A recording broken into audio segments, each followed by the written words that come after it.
15 तारीख के पहले और रात के कहा रहा जहाँ दर्जी दुकान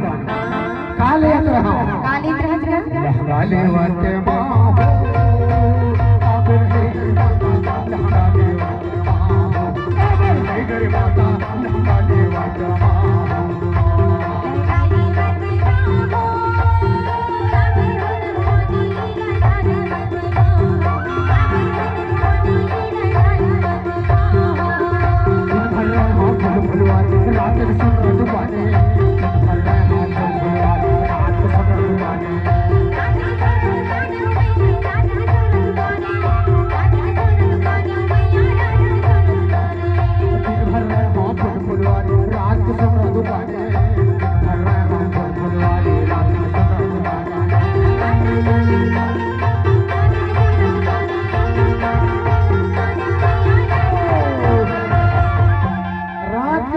दुकान में